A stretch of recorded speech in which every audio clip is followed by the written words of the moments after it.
Welcome to the Startup Grind. So, well, welcome. Thank you. And thank you for coming. Love to just start by learning a tiny bit about your background. Tell us where you grew up. Tell us what your parents did for work. How did you get to why Yale? Just tell us a little bit about you. Grew up in Brooklyn and New Jersey. My dad was a software engineer. My mom was assistant manager at a bank and then a stay-at-home mom. I went to Yale because I didn't get into Harvard. Yeah. Tough safety. Yeah, really tough. I don't know, what else? I moved out here, I guess, in 2006. And I've been out here since. What you studied political science? Did you plan to be a politician? Are you going to be a politician? Are you? Where did that come from? That's really hard. I thought I was going to be a lawyer. That sounds like a maybe, actually. No, it's not a maybe. I thought I was going to be a lawyer. My freshman year, I had the Constitution on my dorm room wall, which scared away a lot of women. And I promised my mom that I was going to be a lawyer. And every time I see her, she still says, like, you know. You haven't fulfilled yet. No, I'm kind of lame, apparently. And so, yeah, and then I think that I knew I wanted to do some stuff in politics, so I worked on a political campaign after I graduated. And then basically, I got kind of dragged into doing a startup. It sounds like you didn't really, as you just said, you got dragged into it. You're not one of these kids that had a lemonade stand. You didn't go door to door, selling. No, I think my dad always thought I was going to be a business person. Yeah. But I never believed him. I always liked being the leader of whatever club I was in. But that didn't really translate into anything in my mind. I think most of the friends that I had when we graduated college, we had no idea what we wanted to do. And usually that translates into banking or Teach for America. Or Burning Man. I didn't even know Burning Man existed back then. No plan. No. So you knew Justin. How did you guys meet at Yale? Justin Kahn, your co-founder. Are we recording this? Yeah, sure. Is this going to be available for public consumption? Yeah. Well, just my private collection. Private collection? Yeah. Which one of these two, actually? That's pretty important.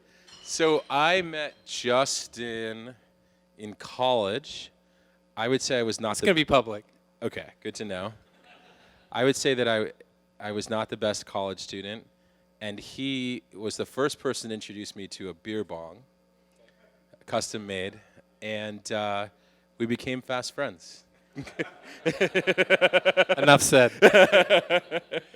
So you go into politics. He moves out here, right? No. I go into politics, and he joined the first YC class ever. Yeah. So this guy that no one ever heard of, or certainly I never heard of, who wrote these essays, had this program where he invited a bunch of people to move up to Cambridge and to come to his house and eat dinner with him every Tuesday, which sounded really scary. And like Justin and Emmett were like, oh, we're totally going to do this thing and go to this guy's house and stuff, and he cooks for us, and there are a bunch of other guys there. Don't worry, his girlfriend comes. She hangs out. No, the girlfriend comes didn't happen until like she didn't get involved until later. No, she got involved, but that wasn't part of like the first version of the story that I got. Okay. And so it sounded really weird. Simultaneously, like they thought I was weird because I moved down to Baltimore, and Baltimore is an interesting city, and so they were like, "What are you doing in Baltimore?" And I was working on a political campaign there, and so we kind of kept ties on each other. And we would always meet in New York, and that's where we would all go out and party and so on and so forth. So I would Amtrak up, they would Amtrak down, and we would hang out. And that was about for a year. They were working on a calendar company called Kiko Calendar. Yeah. They launched it, I think, 1 month before Google Calendar came out, which turns out to be really bad timing. Or really good timing, right? Because that led to the next thing. I mean, bad for that idea, but I guess. It's all relative. Hindsight's 20/20, right? Yeah. So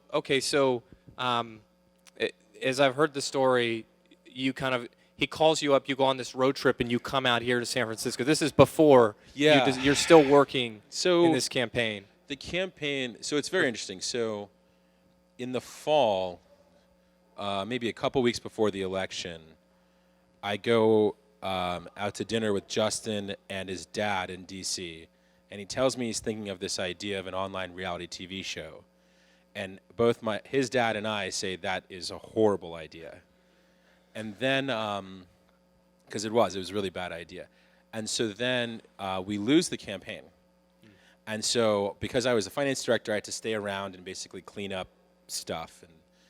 And Justin and Emmett sent an email out that said, we're going to go on this road trip. And they didn't really invite me. I more basically was like, well, I've been working on this campaign and haven't gone on vacation. Let me go with you. And what I didn't know was that they had packed all of their belongings in Emmett's Civic. And so if I was taking a seat, they had to throw away like a quarter of their belongings. Didn't know that. So they threw it away. And then I said, so what's the plan? Because we had all these friends all across the country. I was like, what are we going to do? And Justin's like, we're going to get on 80 and drive straight for 4.5 days. And I was like, that doesn't sound fun. So I planned the whole road trip. And I think that kind of started maybe the thought that we might work together well. And so you do the road trip, you come out here, you kind of get a taste of like San Francisco and Well, San the Francisco Valley. lied. Everything about this place is a lie. So when I got here, it was the day before the Blue Angels do their official thing over the Sure. city. So they were practicing. So it's a beautiful day. It was October. I'm thinking to myself, this is an amazing place. October, it's warm. I'm on Treasure Island looking over the city. There are fighter planes. jets flying around. Yeah. I'm like, this is paradise. I'd never been like west of Kentucky, and here I am in like Golden, California. It's all a lie, right? All a lie. And then I thought, okay, this is cool. And then they said to me, we don't live in San Francisco. We're staying in a cousin's basement in Mountain View. So we drove past all that stuff. It seems like at this point you should know that this shoe is dropping, right? Oh, no, but I had no idea, They have right? this idea for this reality TV show. They don't plan the trip. No, Of course, yeah. you're staying on the floor somewhere. Of course. And so then I'm there for a week. And I'm sitting here like, what am I doing? And I'm watching my friends tape webcams to the top of like baseball hats and looking at this like, you guys are totally screwed. But I feel bad. I'm like, well, I should at least help while I'm here. They have 2 crumpled up checks in like their wallet from like PG and from YC. And I was like, the least I could do is open up a bank account, because it didn't seem like they were going to do that anytime soon, and find you a place to live so that we don't have to live in the basement. And so that's what I did during that week. I did those 2 things. And at the end of that week, it was my birthday. And so we went out wine tasting with some other friends who lived in the area. And Justin bought me a birthday gift.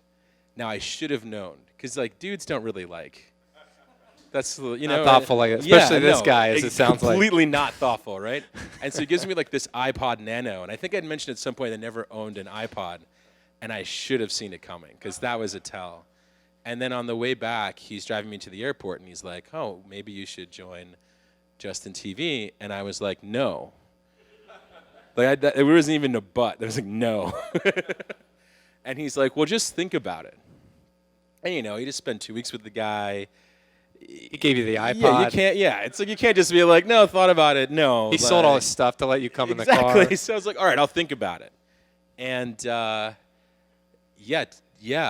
that I shouldn't. Maybe I should have said that. I guess it worked out, but at the time, I thought I was being a little crazy. And in the interim, they recruited our 4th co-founder. This guy's name's Kyle. He's an MIT kid, and he actually had a spec for a real camera, not the webcam taped to a baseball hat. And so I saw Kyle's spec. I knew they had $50,000, which seemed like an infinite amount of money. And I said to myself, well, presidential elections come every, 4 years. This might be a once in a lifetime. Didn't realize Obama was going to run for president.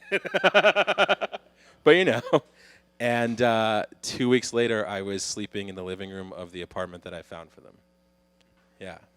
And so how did you become CEO? Did you come out and you just became the CEO by No. de facto? So or, we didn't have titles like that back then. Justin's card said star.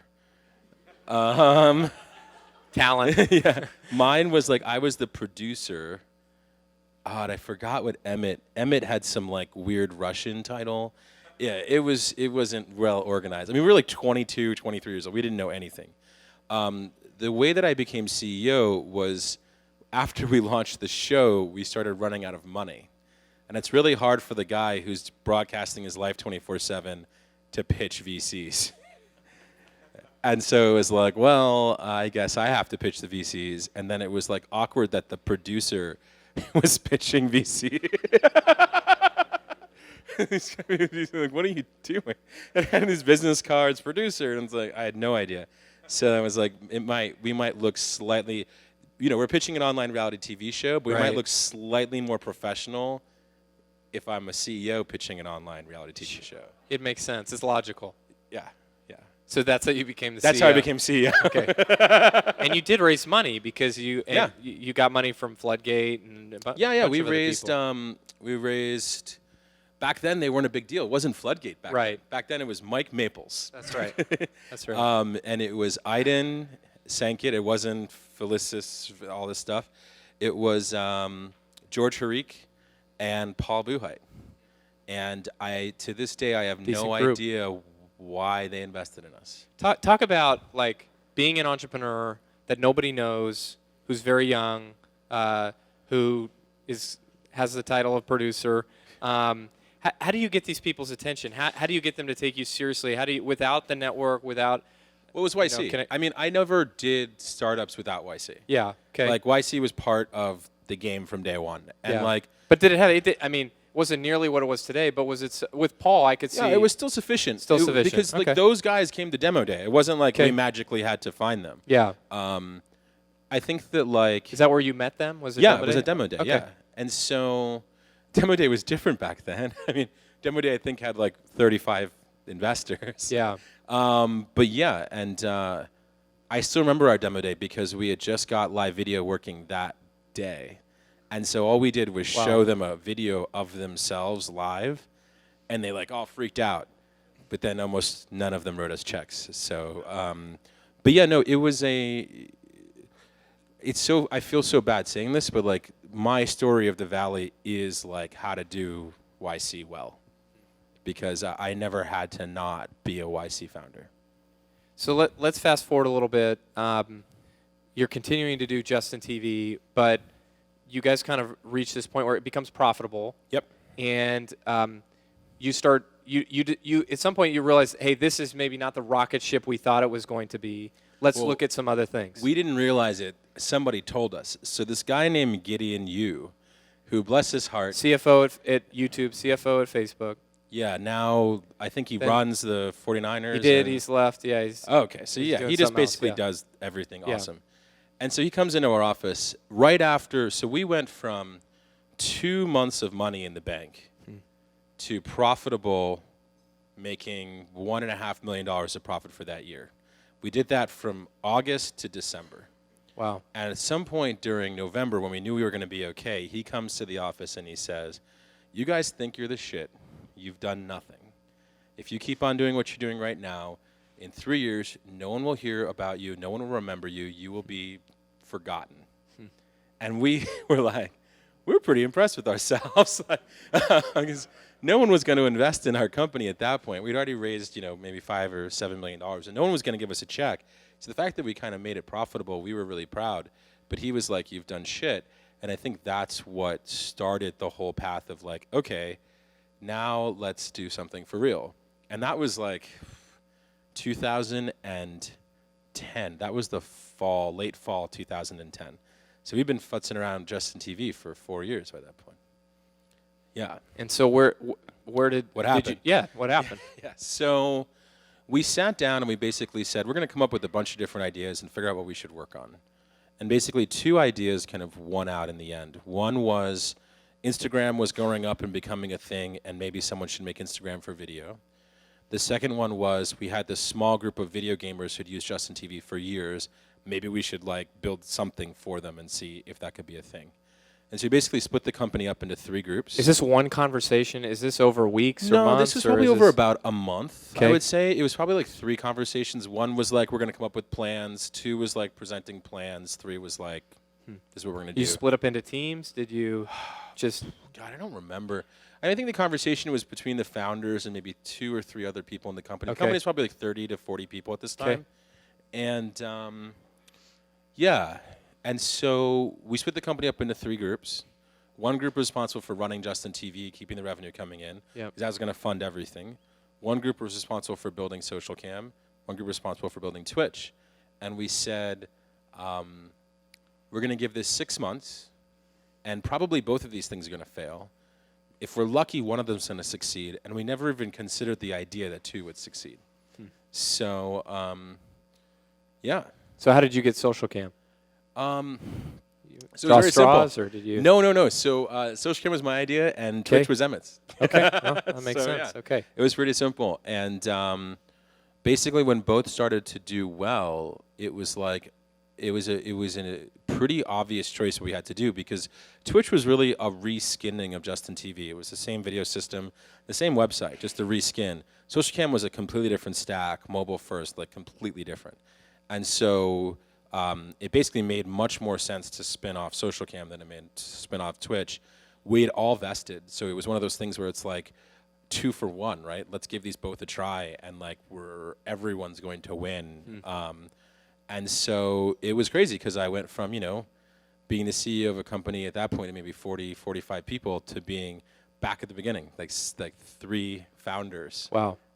Which was great. Oh, I loved it. It was so much more fun. And so you launched this thing in like early 2011, is that right? February, yeah, South by March. Southwest. Yeah. Don't do that. That's Why not? It's just a pain in the ass to launch something when you're in Austin, Texas, trying to avoid being drunk. So, yeah. And so, when did it grew very rapidly? With it by the summer? Not yet. But, No. Okay, so when did it start to? So it started. to take off. So I mean, like, I don't want to say like it didn't grow. It's just it grew slower than it did later. So I think probably by the fall we had like 1 million downloads. Yeah. And like I guess I've like maybe I dismissed that as being small, but like Justin TV at this point probably had 30 million monthly uniques. Yeah. So like 1 million downloads Didn't impress you. seem like. I mean, it was cool. It was good. It was a good start, but it didn't Yeah. seem like holy shit. And then we kind of spun it off, and then we started thinking about how to grow it, and it really wasn't until January of the following year, January 2012, that it started to grow. So we actually did YC again with Socialcam in 2012, January through March. And the product grew 5x during YC. Wow. And then in the month after YC, it started to, that's when we started to invade all of your Facebook walls pretty aggressively. So let's just talk about. I want to talk about that. Let's just talk about again. Your investor list for this product was just insane. I mean, it's Yuri Milner, it's Ashton Kutcher, it's SV Angel. Like anybody who's invests in this company. Did you even meet with all these people? Was this just something where you're getting emails like I'm in? Like I did meet with all these people. I can tell some funny stories. So I had to meet Ashton on the lot at 2.5 Men, and the only Sucks. direction that I was given was that it's the biggest trailer on the lot. So I'd never been on a lot. I'd never seen like a trailer, so I had no idea what a big trailer was. I end up knocking on the door of a trailer, and it's like his co-star, and I'm like, "Is Ashton Kutcher here?" And he looks at me like, You're an "Fuck you, idiot." kid." Like, and then like a security guard sees me, and he's like, "What are you doing here?" And I'm like, "I'm looking for Ashton Kutcher," and like that's not. Yeah, That's not how you- Yeah, it was just that's not how like you answer that really, question. Like, not good. And then finally, I found his like trailer, which was like big. It was 2 stories, so I guess that was the hint. Like really Wow. big trailer, and he was like sitting in a director's chair on like a patch of fake grass, smoking a cigarette, and I was like, "All right, we got to start pitching." So that was him. Yuri Milner was even And better. did he agree on the spot? You met with him, you said I'm in, or did he? Oh, we talked for a while. We probably talked for like 2 hours. Wow. and like I missed my flight home and all kinds of crazy stuff. You started smoking that day? Yeah, no. I don't, I can't remember when he agreed. I don't know for sure. It was definitely before demo day, but I don't remember. Okay. So then with Yuri, so Yuri's got more of like a established reputation now. Back then, like there was like a whole set of like rumors that went along Russian with Yuri. mob, all this all kinds stuff. of crazy stuff. Right. So I for a while I never saw him. It was just his guy here, a guy named Felix. So you talk to Felix. Sounds credible. Yeah, and it was like, you talk, and he's like, we want to invest. And I'm like, okay. And then I said to Felix, I was like, dude, like, I love to have you guys. I would just like to talk to Yuri Milner just to, like, have a conversation. Like, just to, like, to know. Seems reasonable Yeah, that I could at least speak with him one time. And Felix was like, yeah, no problem. And so we ended up talking. Of course, he was in Russia, so it was like in midnight. And we had this amazing conversation. Huh. And he, of course, he came and visited us a couple times during Socialcam. It was a really awesome guy. So it was like hilarious because it went from this like shady thing to like, oh, he's just a normal investor dude, like Right. really cool guy. Right. So, yeah. And then another one was, this one was somewhat weird. So on demo day, Lorene Powell Jobs decided to invest. Yeah, she's an investor. That's Yeah, right. and it was strange because I was talking to somebody, and this woman runs up to me and says, "You've got to meet my boss," and just says her name so fast that I just didn't hear it. And so I was like, okay, like I'll follow you.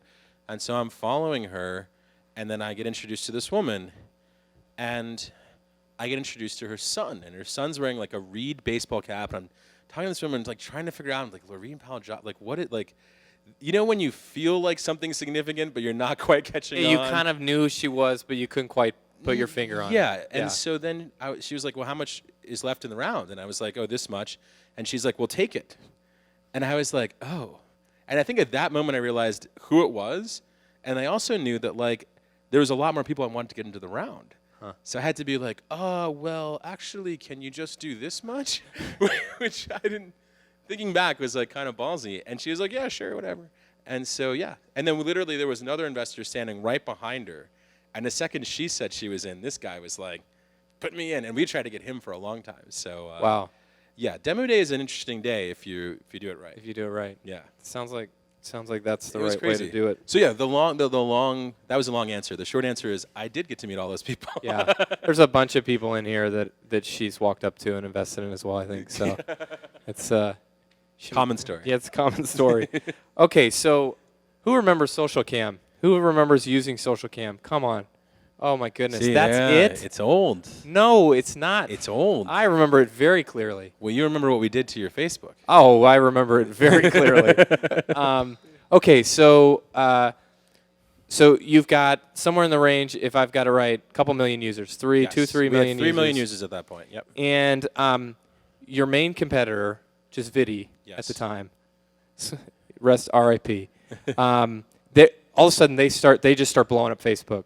The graph kind of the same way that Zynga had kind of cycled, Living Social, it cycled through the graph, then Zynga social the graph, and now it's these videos from this Vidi thing in LA. Yep. Right? And you see this, and what are you thinking? Well, not only do I see it on Facebook, they are the #1 app in the App Store. Yeah. So we were like sitting together around 500, and then your #1 competitor becomes the #1 app in the App Store, and yeah, you just start shitting bricks. It's like the worst day of your life. So we kind of quickly figured out what they were doing, and As in like that day or a couple of days? yeah, no, that or- day. Like yeah. that day, we figured out what they were doing. And then what was so funny was that we had already looked at using Facebook that way, but had decided it was too spammy. And because the way that they were using Facebook was when you watched a video, it automatically shared it to your Facebook wall. So we were like, that's too spammy. And then once we figured out what they were doing, I remember talking to a friend. I won't say who it was, because then you'll blame him for all of the spam. Just tell us his first name. No one will probably guess who it is. Was it Paul or was it It's Jessica? a pretty obvious. Yeah, so just say the first name might give it Justin, away. Emmett. And so I was like, "What should we do?" And like the guy was just like, "Well, if they're doing it, you should do it too." And so I think that they were doing it, so we had to do it better. So we got permission to use the same thing after an aggressive kind of email campaign to Facebook. And I think the difference between us and them was that they saw Facebook as an on-off switch, and we saw it as a dial, and the dial was maybe default set at 3, and we thought maybe we should just adjust it till 11. Which I would admit was extremely short-term thinking. Like, you know, you might say we were responsible for making Open Graph useless, but if we didn't do it, someone else would. You turn the Open Graph into the Facebook graph. Yeah. No open about it. No open, closed. Yeah. So that was crazy, and we. I remember one of our investors, a guy I invested alongside Ashton's guy named Guy Osiri, and he's Madonna's manager. Israeli dude, like really intense, and he calls me on a Sunday. This was, by the way, this was a month where we all slept no more than 4 hours a night and just worked. And he calls me on a Sunday. He's like, Michael, Vidi's the #1 app in the App Store. You're the #2 in the App Store. We invested in you. We didn't invest in them. How do we kill them? And he said it in a tone that was like, you know, everything's Better on the have table. a good answer. Like, no. It wasn't even like. On your team. Yeah. He was like, how Okay. do we kill them? Like, do we have to physically do it, or like, are you guys gonna beat them? like everything's on the table. How do we beat them? And I'm like, just wait, because we had just started getting into our groove. I was like, just wait like a couple days, and I promise you, it's gonna work. Turn on the switch. Yeah, the switch was on. We were just getting it going. It was like at a 9. It was like at a 9. We still had 11 to go. And the cool thing about the switch was that the more traffic we got, the less they got. So the better we were growing, the worse they were growing. So then we turned it up, and I called them the next day, and I was like, see? And then, yeah. And so that all happened really fast. I mean, we got into YC, demo day, Facebook growth, and almost immediately Autodesk kicked up the conversation about acquisitions. So that was a really crazy 6 months. And so you're talking to Autodesk, and then just one more thing on this, and then we'll keep going. You got 56 million monthly users. Well, that's the number from the press release. All right. And Sounds good. and Autodesk comes in, and Vidi at the same time, your competitor, raises this huge round at like a $300 million valuation. 450. They raised so which is 35 way more million than- at 450. 450. Yeah. And then you know, that summer in July, you sell for 60. Yeah. Which I remember like when I read it, and you did this Bloomberg video, which is worth watching because he's got this big smile on his face. And I watched it again today, and it was kind of like, wait, like, what are these guys doing? They're selling themselves so short. Like, they're better than these guys. The product's better. They're here in the valley, and they're selling for 60, and these guys are 450. And then at the end of the story, fast forward, and what happens? Well, Vidi basically collapses. The traffic, the graph gets completely squashed. Yep. Vidi collapses. They raise $30 million. They end up selling for way less than that, just for parts. Yep. And you guys had this incredible exit for what you did with 4 people. Yeah. Autodesk, $60 million. Well, and we had spun out 6 months before. So how did you know that was the time? How did you know that was the time? So we remembered Facebook. You guys remember the first Open Graph? What did they call it? Like the first developer push that Facebook did. Yeah, all the quizzes and stuff. Yes, that was when the quizzes happened. That's when you could draw pictures on people's walls. That's when Zynga happened, right? And basically, we knew, and then the crush happened, and then Open Graph happened, right? So we knew what Facebook was. We knew Facebook was not just kind of like, oh, they're open, they're going to stay open. And I think our big calculation was, could we change the video creation habits of people? That was the bet, right? Because everyone's going to watch video, but the whole promise of like Instagram for video is you get everyone to create video. And what we were seeing was that we couldn't. Like, you guys still don't like making fucking videos. Even if we, like, 1/8 of everyone on Facebook watched at least one Socialcam video. Like, we got 20 million downloads in 3 months, but we still couldn't convince, and we had all the filters and the borders and all the stupid crap, and we couldn't convince people to create video because, people don't like making video, to be completely honest. We didn't know that at the time, but we had our hunch, and so we were looking at this. I mean, we were looking at our numbers growing, but we saw consumption blowing up, but not creation blowing up. We basically realized that like that was the bet. And if we couldn't control creation, then this wouldn't be It's not sustainable. it wouldn't be sustainable. Yeah. And so the way we thought about it is that like this is going to be a longer term project. Like we thought maybe we'd be able to flip the switch and make creation work. When we realized we couldn't, we thought to ourselves, okay, well, we might be able to make it work in a year or 2 years, but we're not going to make it work right now. And so let's take, the bird in the hand, go to Autodesk, and then figure out the more deliberative way of trying to figure out how to make it work versus, we had offers on the table for $200 and $300 million valuations that we were just like, well, if we can't figure out how to make this work, then we kind of sensed that we were setting ourselves up if we took them. So, and it was funny because I remember everyone said, if Instagram sells for $1 billion, what is Instagram for video? That's right. Yeah, which I love because every freaking photo product out there is worth much more than the video products. Right. But, in people's minds, it's different. You So- equate it to YouTube, right? It was like, oh, this is YouTube for mobile or something. Yeah, but think about it. Facebook's built on photos, right? Right. Facebook's worth a gajillion. YouTube was bought for $1 billion. Like, it's a different... Right. Video is a different game online. So, so we decided to sell, and I guess it worked out. And meanwhile, Emmett is your other co-founder, is building Twitch. That's starting to take off. What involvement did you have there? And what, Justin is building Exec. Exec. Yeah. Yeah, so was that spun out as well? Yeah, no, Exec was just a whole new Separate thing. company. Yeah.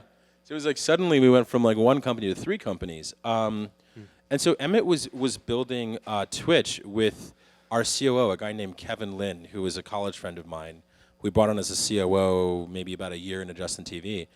Both of them were gamers. Both of them love gaming. Kevin is like best BD guy, like the guy you don't realize is selling you because he's the nicest guy in the world. Emmett, one of the top 2 developers I've ever worked with in my life. And so they just made the perfect team and went out there and just started crushing it. And I think that the game was pretty simple for them. It's kind of the classic stuff that they teach you. Talk to your users and build what they want. And we had ignored that user base for 4 years. When we started to build for them, we started to see how many more people were part of that group. And it turns out that group, has hundreds of millions of people in it. And the more we learned, the more we were surprised. I mean, at certain points, video gaming is the number 2 category for uniques on Right. YouTube. It's a huge category. So they killed it. And the most passionate fan base on the interwebs.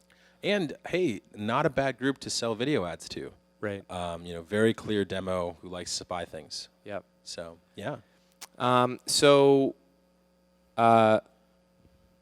You joined YC 6 months after, So give or take. They asked me to become a part-time partner in January? in the fall. Well, I started in January. I guess they asked me in the fall of 2012 Okay. after the acquisition, and I joined as a part-time partner for the next batch, which was January 2013. Yeah. Okay. What does that mean? What is part-time partner versus full-time partner? What is it? Different level of responsibility.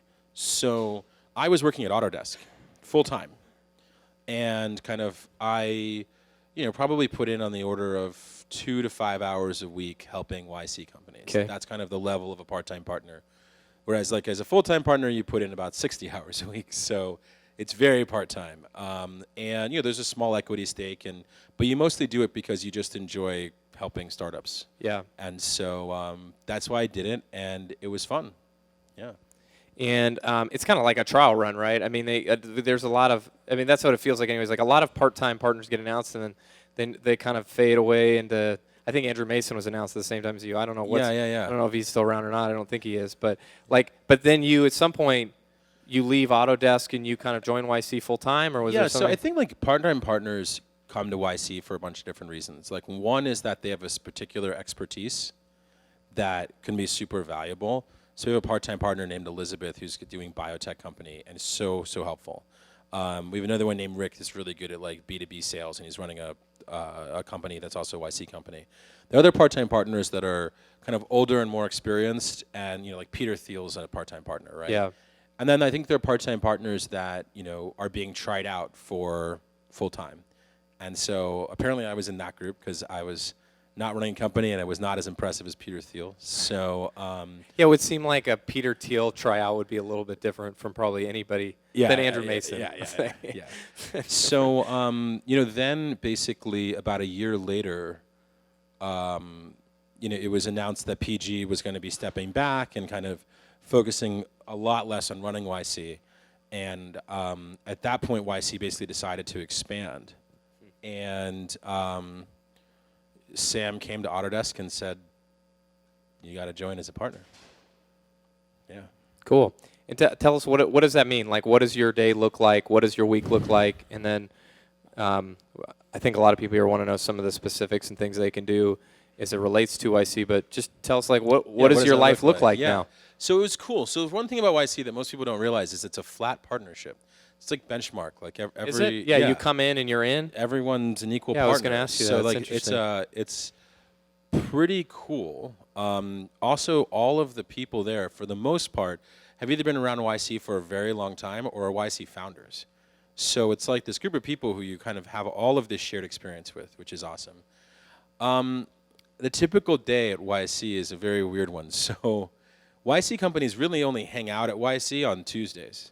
So everyone kind of wants to come to YC and like take a tour and see all the companies, and it's like, first of all, it's like it's empty, and second of all, it's just a big room.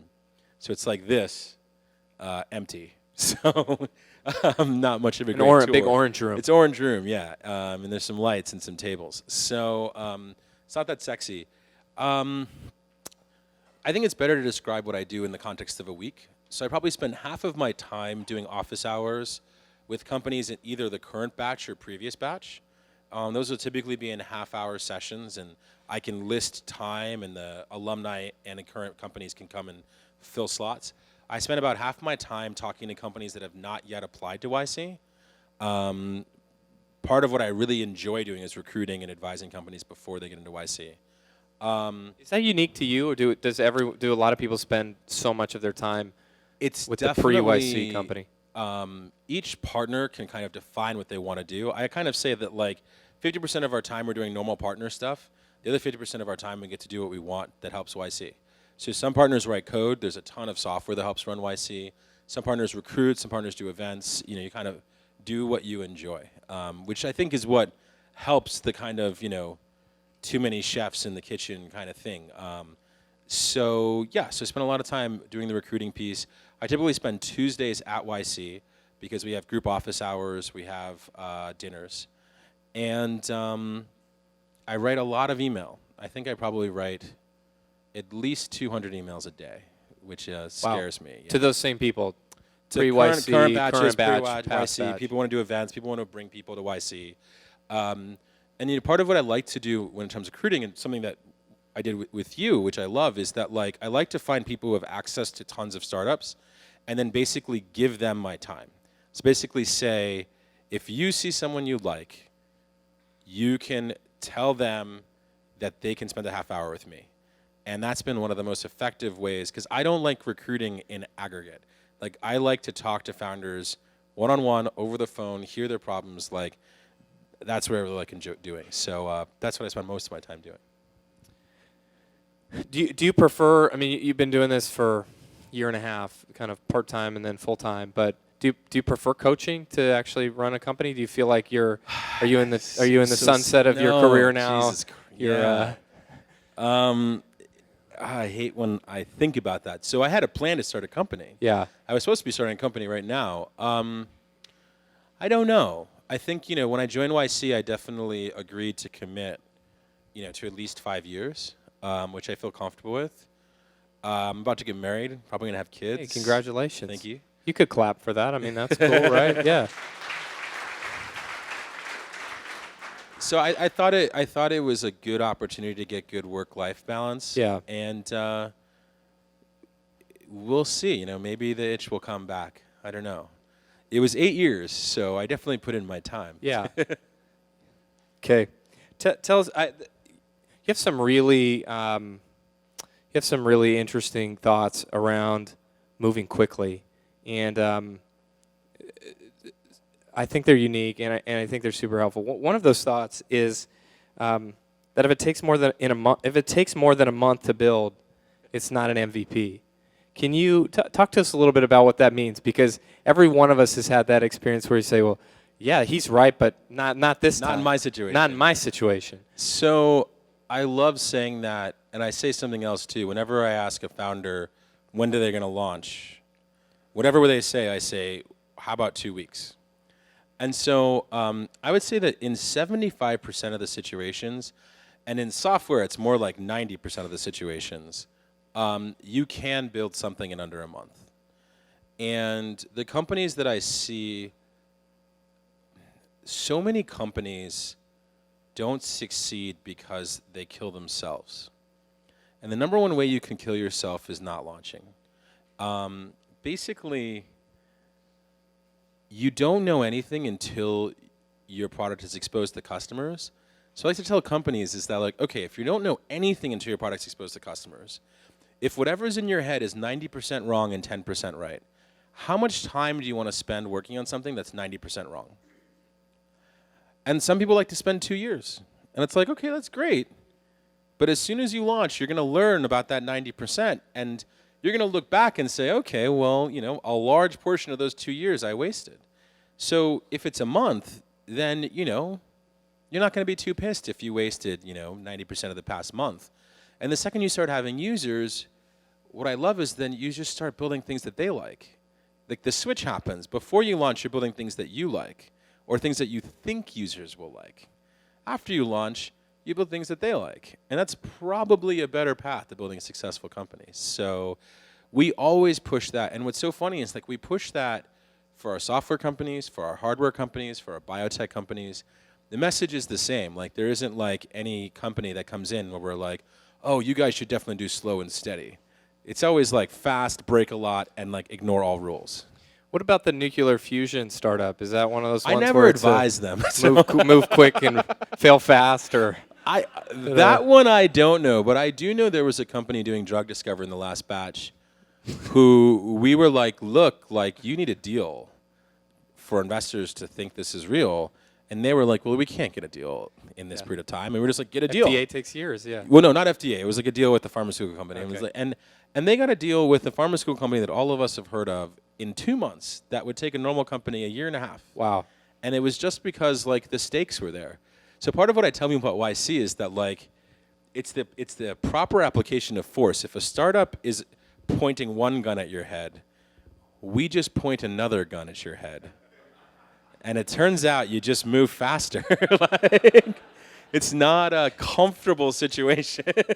It's not just any gun. It's like an Uzi. It's or an something. Uzi, yeah. Oh, yeah. And then demo day is like a bazooka pointed at your head. So what I love about it is that people think that there's a knowledge transfer, but, like, we don't know how to make your company into Pinterest, right? If we did, we would kill you, take your company, and make it into Pinterest, right?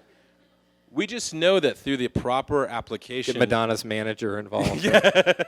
Through the proper application of, like, a supportive environment but a high pressure environment, you will figure it out faster.